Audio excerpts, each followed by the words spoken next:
broker services. And so we help folks get insurance if they need be. Sometimes we have enough resources, we can pay for things to make that happen until insurance can kick in.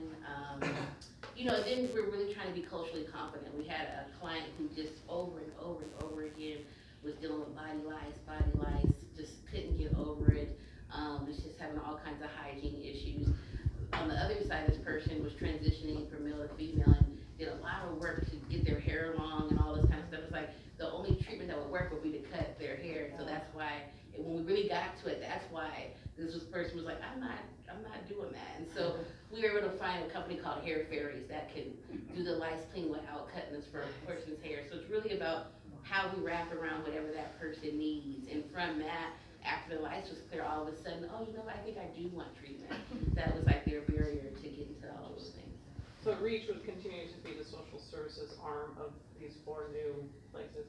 Not necessarily. So each jurisdiction has what's called a policy coordinating group, which has the kind of responsible elected officials and some community-based organizations participating. And that group is the governing body they select, and we, the project managers, we work for that body, and they select the service provider. Burien just ran an RFP, and we did bid on that RFP and has been selected to negotiate for a contract. That's not a foregone conclusion here, nor is it a foregone conclusion if they would apply. So we're not entitled to that. And there may be kind of locally based providers who are, the right choice, and that's a completely open question determined by this jurisdiction. Funding, the funding for these 3 sites is coming right now from an allocation from the MID, that's the 1/10 of 1% sales tax fund that supports community-based mental health and drug dependency services. And that the funding is approximately enough to do 3 mid-sized jurisdictions sort of ramp up to a certain level for a couple of years. We'll only really know how many people need to be in this process once we get started, but we tried to guess with data and educated based on experience. So I think we're good. We can do a reasonably good job of taking appropriate referrals in that ramp up period. I think LEAD is really a community-based program, and so I think the biggest thing is building relationships. So it needs to be a provider that has relationships in the community, hopefully comes in contact with the clients already on a regular basis. I know for REACH, we do a really good job of hiring people with all kinds of, and they might have MSW, CDPs, bachelor's degrees, masters in social, they might have lived experience. We have case managers that were homeless themselves, who've been through the system, and people who know that neighborhood, that community. That's what makes the difference. Just putting a parent organization in there to do kind of business as usual is not the fast food approach that's necessary for this. And so I think PDA does a great job of really looking at what the assets that are already exist in the community that could do this work. There are 2. Okay. This is 2. Go ahead. She or me? Okay. Go ahead. I don't understand why, if someone's arrested for drug issues, why can't we put them into drug treatment, and then when they're through or halfway through drug treatment, put them into LEAD to help them with all the social things? Because if you don't handle the initial problem, you're not going to solve the problem. Well, does that make sense? No, I mean, in the bigger schemes, we really take a harm reduction approach. So that is only going to work if that person actually wants to do treatment. If that person doesn't want to do treatment, we wasted a lot of money forcing that person to go somewhere they don't want to go. And so if that person, they say, right now, Brandon, all I want to do is get my ID, then that's the carrot I'm going to use to get their ID. And then later they say, all I want to do now is get a job. I might know that, you're not going to be able to be a barista if you keep nodding off. But I'm going to support them through that process. And when they come, then they will come to this place where it's like, you know what? I might need to get some extra support so I can do this well, because my biggest goal is to be independent, and the only way for me to be independent is to be housed. And so we'll look at those big picture items and get there. We'll put together the practical steps to get there. It only works if somebody wants to do it. And I'll just follow up real quickly in that, do we have decades at this point of data based on what types of treatment are effective and how treatment works. And coercive treatment is very rarely effective. It has pretty spectacularly high failure rates to it. And so in the direct answer to your question, there's an evaluation that I highly recommend of a facility in Seattle called the 1811 Eastlake Building, which is a housing first model. And the evaluation was published in the highestly regarded journal of the American Medical Association. And this building was designed specifically for chronic late-stage alcoholics. And the evidence on chronic late-stage alcoholics was that 14% of them might quit drinking. Yet when folks were moved into a building where they were allowed to continue drinking in the building, way more than 14% of them quit. And the vast majority of them dramatically reduced their alcohol consumption, which was contrary to everything that everyone thought they knew about alcoholism. And so this was just another demonstration of, like, if you provide the other components of treatment first, and then the substance use treatment comes later, that's actually more effective than the reverse methodology. I just wanted to add to that point is I've been working in the prosecutor's office for a really long time. I participated in mental health court, drug court, and also our residential drug offender sentencing alternative program. I still do on Fridays in addition to lead. So I feel like, at least in terms of court-based and court-mandated treatment, I have seen the whole gamut. And what I will say is that we are all individuals, and nobody knows when it's going to be the right time for somebody to actually get into treatment. So I have seen situations where the court has mandated treatment 4, 5, or 6 times, and that person's not ready. And I've seen that same person 4 or 5 years later in a different program, different model, whether it be lead, drug court, whatever, and say, well, and I always ask on Fridays when we have those people actually complete their doses, I ask them every time, I say, tell me what happened this time. Like, what was the change? Because, you were revoked before, or you bombed out of lead, or you did well in lead for a while, or you was turned into drug court. What worked? And ultimately, it's something different for each person, and it's really their own time. So, the example that you use is one that, I personally, for the first few years I was a prosecutor, was like, well, why can't they just go to treatment? And I was proven wrong very quickly that that's court-mandated treatment doesn't work, and if it did, we wouldn't have this issue. And sometimes it does, but it isn't from an anecdotal day-to-day operational perspective. I see it fail over and over and over again. Yeah, in the back. You sort of answered the drug court question, but I was curious how, well, 2 things. Do you think we need more drug court or more funding for that? And how does that work in this LEAD program?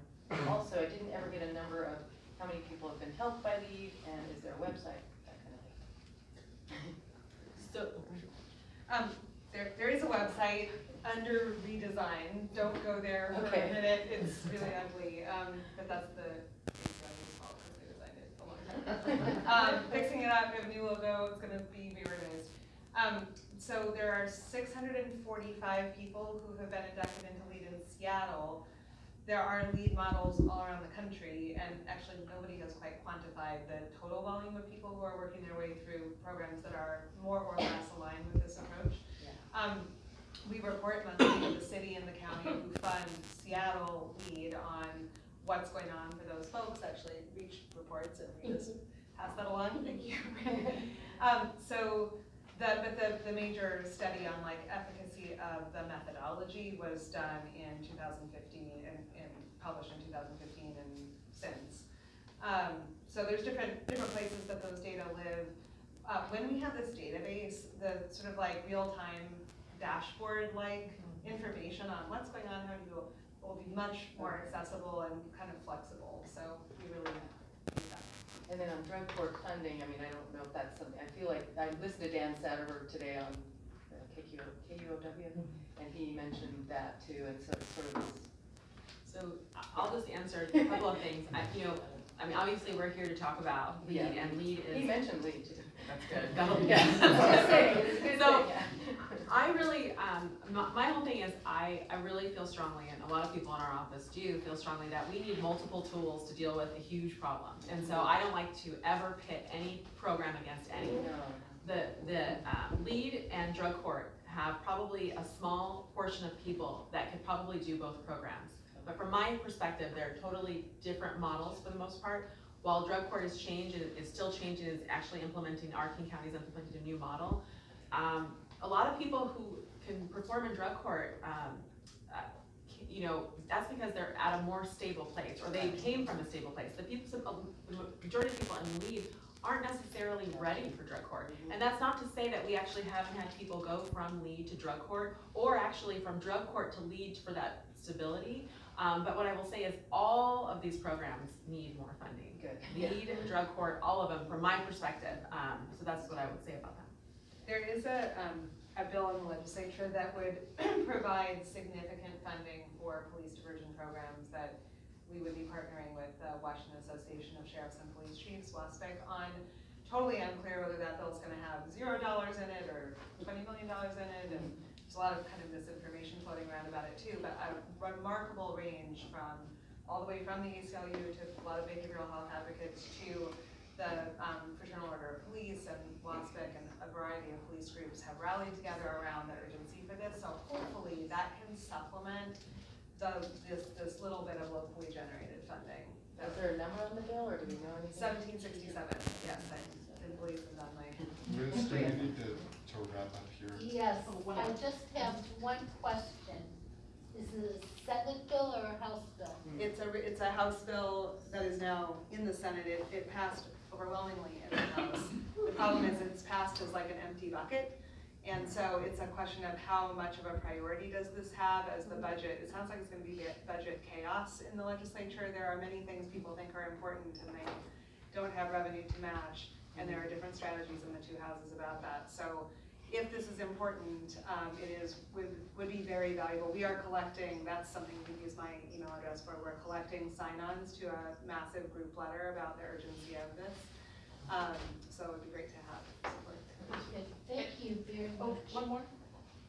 I see 2 hands very quickly, please. If you guys are going with Burien, will there be a location in Burien and your counselors in Burien, or will the people have to go to Timbuktu?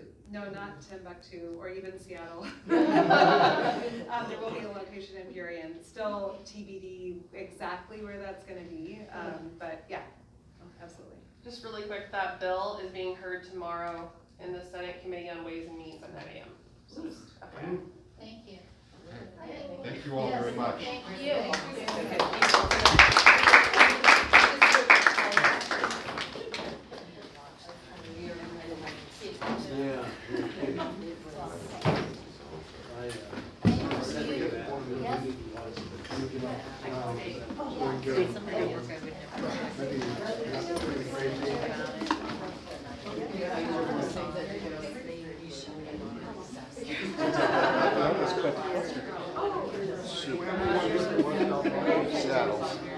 Oh, it's Seattle. I could not find it. I went around the block, like 3 hours ago. I was still out.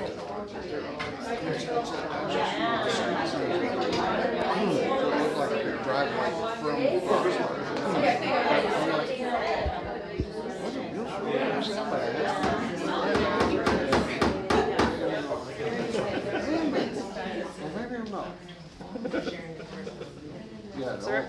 Nice to see you. Yeah, you too. Take care. Fingers crossed with Well, and the gal who's the president of the Chamber of Commerce emailed back today and is trying to set up a meeting. Great, super. Okay, absolutely. She couldn't be here tonight. She had No problem. Come as many times as you need. Right, Okay, thanks, okay. great to see you. Okay, we're going to Deputy Bill now.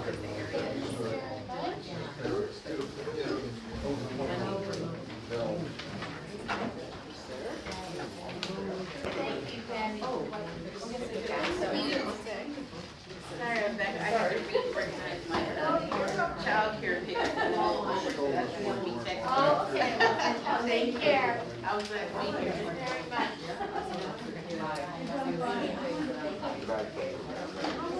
Thank Thank you so much. And you're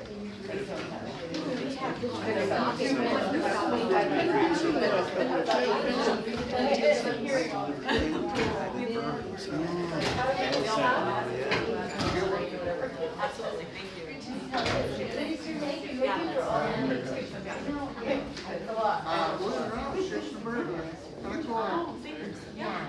My husband did.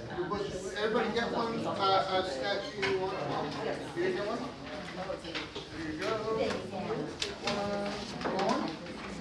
I got plenty of. Right? Oh, no, I didn't even give me any. Oh, you gave me one.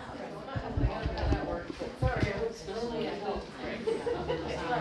All right, I'll go over the crime stats. The first sheet we'll go over is the March year to year for last year versus this year. And we are up. March was a rough month. So we are up in our Part 1 crimes, down a little bit in our Part 2 crimes. As you can see from the sheet. And I want to touch, actually we'll go over the other sheets first. If you look at the graph, Part 1 crimes, our Part 1 crimes, first sheet, are our crimes of violence. They include homicide, aggravated assault, robbery, rape, burglary, larceny, and vehicle theft. And this was produced by Jody Hobbs, who is a real crime analysis person, not me playing on the computer. And she could only do through February because I got this last month. And year to year, from 2017 to now, and this is three years old, we are actually down in our Part 1 crimes, which is good news, right? Now I'll talk about last month. Last month it seemed that a lot of stuff kind of popped off. We had a couple of stabbings, different people stabbed, they're not related. Both perpetrators are in jail. We had this pretty high profile rape down the Uber. Fake Uber, it wasn't an Uber, it was a fake Uber. Guy in custody. There was, well actually the shooting was, it was in the Seattle side, the guy's arrested in jail. So all of our really high profile, that kind of made the news crimes have been solved, which is good. The only other one I want to touch on is the fire over on 14th. And I reached out to the major, and the major actually reached out and spoke to the prosecutor who handled the case. And the guy who we arrested is a local that we deal with a lot. However, in this case, there was no physical evidence and no eyewitness evidence. So they can't file a case. Even, we don't know if it was him or not, right? Because we don't have any physical evidence and we don't have any eyewitness evidence. So that is still being investigated by our arson unit. There was a rumor going around that he was released because of mental health issues, and that's not true. It was simply because of proof issues. They held him beyond his first appearance to see if the detective could gather more evidence, and by the time he had his second appearance, there wasn't any more evidence, and so they had to release him. The detective is still working the case, looking for video and other things that might be able to connect the dots to show that he did it. I'm meeting an arson investigator at the scene tomorrow morning, in fact, to go over the area again, looking for evidence. So I think at this point in time, I can't say that it's going to be solved and that anybody's going to be charged, but they're still working hard on it and they haven't written it off. I thought on the news it said somebody had saw. Yeah, that was not true. But believe it or not, every now and then the news gets it wrong. I believe it. And they did in this case. There are no eyewitnesses. He was not found with accelerants on him. He was just nearby and such a well-known person that we've dealt with before. There was kind of an assumption that, well, he must have done it. And assumptions don't result in charges and prosecutions. And so they had to let him go to try to gather some evidence. So that's where it's at. Our property that was set on fire, was a known problem property. It had a lot of trash in it. Is there any way the average, citizen can tackle that? It's private property, so it's not public property, I understand that part. But is there any way for us Well- to? Well, this particular lot is no longer a problem. No, It's no. burnt to the ground. Yeah. Uh, It's full of and- fires and stuff. And I have been chasing people out of there for ages and ages. And we have a couple of problem properties in White Center. There's a pretty big problem over at, right by the duck pond in Coronado Springs that is absolutely disgusting and horrible and an environmental disaster. I have spoken with the guy who's the owner. He has signed a trespass letter, and I have trespassed dozens of people. I have never contacted the same person twice, because I would arrest them.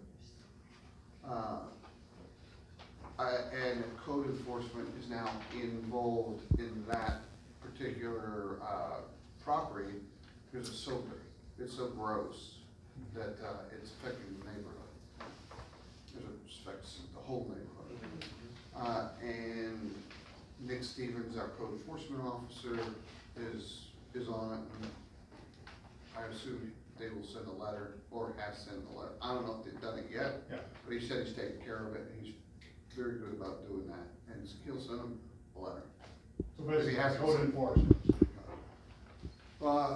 Code enforcement is As far the as best private property. resource on private property.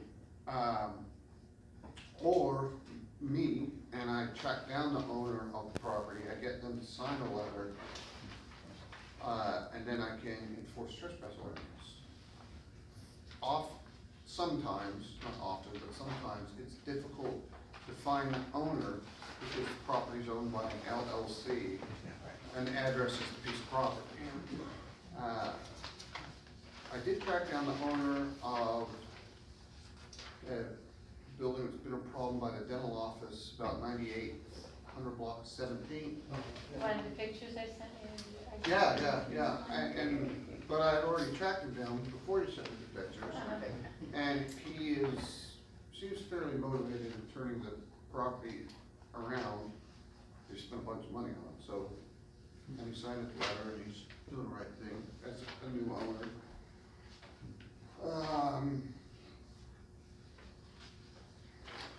So they clean, I saw it, 100, that property next to Bob. Oh, yeah. They cleaned that up. Did you see They, it? yeah. The one right key corner from the park.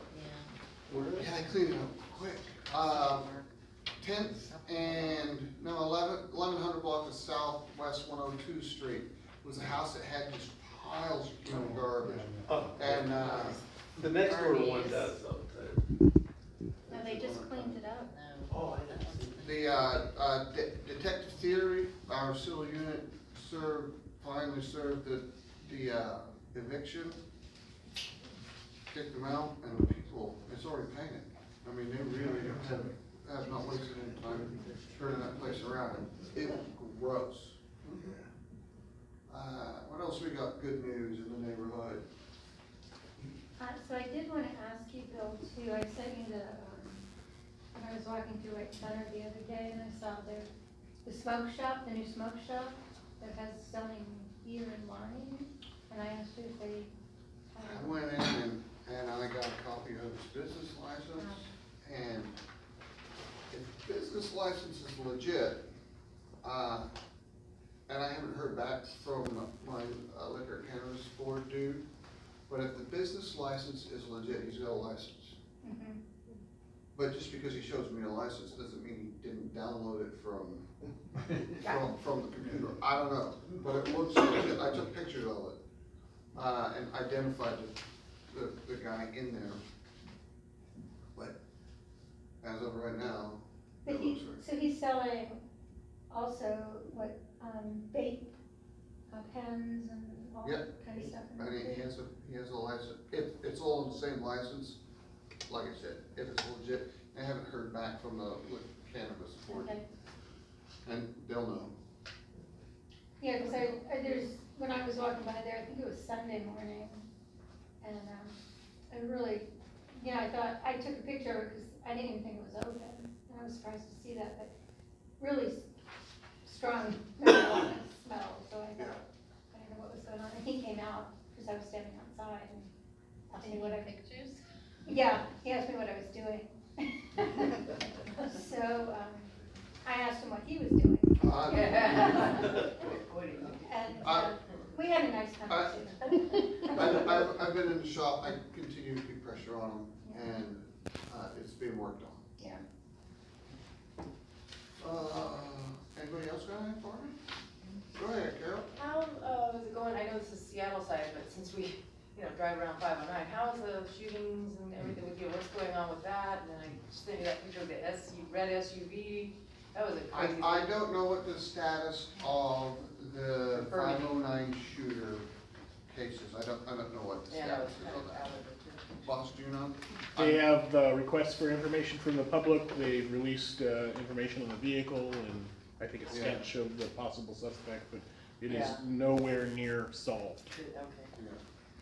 They're not even sure how many shootings are related to the same No, shooter. 11 or 3, yeah. Because it's a long corridor, Exactly. and so if you have a shooting in an apartment complex along 509, how do you know whether or not it's, so there's a lot of what Yeah, ifs. Yeah. I know, and if it's not, what do we have, copy? That's like, that's great. Or just random acts of Just- violence that are right. unrelated, so Yeah, it's, I get it, yeah. Last week, we did an emphasis along the Burien White Center corridor regarding Latino gangs. And that's gonna continue from what I understand, right, boss? it's a little broader than that. It's about violence, which would include gang violence, but any kind of violent activity along the Ambom and 16th Avenue corridor. We first brought in our gang detective who provided training to the officers participating in the emphasis. And then we went out with, I think, 20 some officers on the evening of the anniversary of the shooting death of the 2 girls. And there were no incidents that occurred that day, which was great. Small success, we'll celebrate. But we're gonna continue to do emphasis patrols into the summer, both in Burien and North Highline along Ambom 16th in an effort to address violence. So you'll see some additional cars. The only way we can do that is with overtime, because if you didn't know, I have 2 officers assigned to North Highline at any given time, and that's it, no more. And so they generally run from call to call to call all day long, and they don't have time to be proactive. And I know I've said this before, but I'll say it again. Fortunately, we have Bill and Peter. They are the mainstays here for White Center. They're the ones that have time to spend problem solving and walking through homeless camps and giving trespass letter signed, because our patrol officers just don't. They're just running from call to call. So, and there aren't very many unincorporated areas of King County that have those resources. So if you bump into the sheriff, thank her for continuing to provide that. Do you work with Seattle Police? There was that incident, with the shooting across the border, and the quote from the police there over, they come over here and then they run back over south, across the border. So. Yeah, no, we're all, yes, we work with Seattle Police. I just chased hit and run suspect down, handed them right to them. And they did the same for us. That's what Yeah. There's a rumor, I was recently at the Highland Park actually, for a meeting, and there, Steve Strayman. Mhm. And someone, brought up that same thing, oh, people run across the border, you know, which is an old rumor, an old urban legend that keeps getting passed on. And he made it very clear that the two departments work very closely Very, together. very much so. In fact, today for this incident that Bill was talking about, they immediately patched the two radio frequencies together so we could all talk with one another. Yeah. That's how quick it happens in real Right, time. and I think it's just been something that's been, you know, a rumor out there for a long time. You know, it was spread because Yeah. there was an ulterior motive to that. It used to be true. That was true. This is not Dukes of Hazzard where you cross the county line and they Yeah. won't chase you. They will chase you into the city and they will chase And people we into the actually get that a county. lot here because we have the police academy up the street, right? It's the actual state police academies in Burien. So you get a kid at Task County Sheriff going to a class, and he's driving through, and if he sees something, he's gonna do something. And we have Washington Mutual Powers Act, so that's completely legal. I will say though, that we do squeeze the balloon. I haven't solved the homeless problem by any stretch of the means. And when I move them, they move somewhere. Right? If I could solve that, I'd go Yes, all I over. noticed early in the morning, there's a lot more people at the DSH's building. And, you know, sleeping in the doorways. Go in, rouse them. I know it's a problem. At least we're not gonna have White Center plazas, that's nice. White Center Plaza, knock on wood, I'm gonna knock on wood. It's been really good underneath that covering, and especially the last few months when it's been miserable. And I have a trespass letter from the White Center Plaza guy, and I don't catch the same people twice. So what can we do to help you get more police officers? I know that's probably been asked before, but. Yeah, I mean, I'm kind Enough, of. there's more people living there. yeah, so we're paid for out of the general fund. From And the state county, the county's general fund, and there's a lot of other important programs that are paid for out of the general fund, and so we're all competing for scarce resources. We have not changed our staffing numbers in a long time, and the only thing that would change that is for residents to communicate with their county council members about their feelings. So I think we need to make that an issue. that is up to you. Please don't go to the council meeting and say, Major Howard said you won't bring united, your name up. but, Don't bring mine up you either. know, as residents, We as- will protect our. but as residents, you should identify things that are important to you and speak up about those, whether it's public safety or a lot of the things that were on the walls today, right? Most of those things also come out of the general fund. And most of those things, coincidentally or not, all work together, right? Crime will lower if we're taking care of young mothers and getting them to their doctor, and, you know, all that stuff, mental health, youth, drug addiction, and so they have to all be adequately funded. But we're all competing, and so that's kind of where it's at. I'd love to have more cops, I'll never say no. You're coming out of the general fund, that's General fund. interesting. I have a comment. I think that all of your rousing of people is fantastic. I'm sure you'd rather be doing better, more important things, but I feel that your presence, not yours, but the police presence, is very helpful and meaningful to the community. Because there's bad people that live in these little groups that a lot of people feel sorry for. And they, you know, that are getting swept off the sidewalk and stuff. And they need to have law enforcement take a look at them, because you guys protect us. Well, just remember that when we're rousing them, we're also trying to offer them services. That's great. Because they're vulnerable. They're vulnerable to being victims of crimes Yes. by other homeless people with mental health and addiction. And so, as we talked about the LEAD program earlier, this is another opportunity for us to potentially Yes. connect them with needed services. So it's not just about, hey, get off your butt and move along. It's about, hey, we care about you, and what can we do to connect you to needed services? And you can't be on this person's property anymore. They signed a letter. So it's a kind of a multi-pronged approach. So you're helping them. We're trying. Some of them say no. Many of But them you're say helping no. us too. Absolutely. Who are housed. Well, you're our So- customer. Yeah, thank you. Right. So I heard from a neighbor across the street, 8 o'clock last night, I didn't have a chance to send it to you, but, the gentleman is, I don't know, what better way to put it, than just sort of creeping around, lurking around. Really looked not great, dirty and just, anyway, long story short, he was kind of leering in at a neighbor's window, like, and trying to move around to get a better, it was a weird thing. Anyway, I was not obviously the person that saw it, but she reported it to me, like, way later than it happened, so I'm gonna look back at my cameras, but anyway, that happened, and also we know that there's more people back in the woods, or at least the last time someone went and walked in there, which was 3 or 4 days ago, there were 10 encampments, but mostly the north end, but I'm just letting you know, clearly they're working their way south again in those woods, but they're smart, because they're hiding, they're not, you know, where the trespass signs are on Myers Way, and they're not visible from 509 unless you know what you're looking for, and now that the trees are growing back, we're really gonna have a hard time seeing them. Couple of things. First, tell your friend, call the cops. I told her 3 times, Call and the cops. she won't do it, and neither will her friend, and I think you know who they are. My neighbors, they won't do it, so, you know. And then, I know. unless she calls, It's ridiculous, like, thanks for letting me know more than 12 hours later, but anyway, that there's a guy lurking around in front of my house. if she isn't called, Yeah, there's I know, nothing- anyway, There's not very much we can do. Try not to, The encampments, we squeezed the bullet. yeah. It's been clean for a very long So, time. it's been so great, yeah, and then last time you asked me how is it going, I was like, great, and then immediately after that, we discovered those encampments. I can't remember the guy's name who took over for Ledkey. Oh, I know, Big just black saw him, guy, I've been, big went to a African meeting American with him. fellow.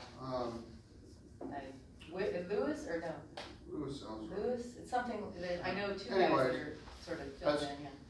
That's the best resource. I know, I need to That's the get best it, we resource. literally just figured this out, and I was like, oh, now what, you know? Anyway, and I went to a lot of the safety meetings, this was the Seattle stuff, so I have one set of, I don't need any of these, but there were some really good ones, like how to text 911 and how to prevent, you know, every kind of theft, you know, there's a little flyer, so you could have these if you want, but also if anyone wants to take a picture, I can leave it up there. I just took pictures of all of them. There's contact numbers, and they really said, please get, like, what do you call it, a Find It, Fix It app on your phone, and you can only use it over the border, but like we all drive over the border all the time, so if you see trash, the moment you see it, take a picture, shoot it, it'll GPS pin it, and so even though that's not your jurisdiction, we can help. Cross over on that the side. alley. Yeah. Actually, I haven't seen the guy in quite a while causes the mess in the alley, except between 16th and 17th at 104. 106, right by the Pizza Time. I haven't seen him in a long time. I don't know if he's in jail or hospital. Pizza time or? Behind the Pizza Hut. Pizza Time. Hut. No, You mean Pizza Taco Time. Time or? Pizza Time, by the Ladybug Espresso. That's Little Caesars. Oh. Yeah. You're right. Yeah, Pizza well, Time.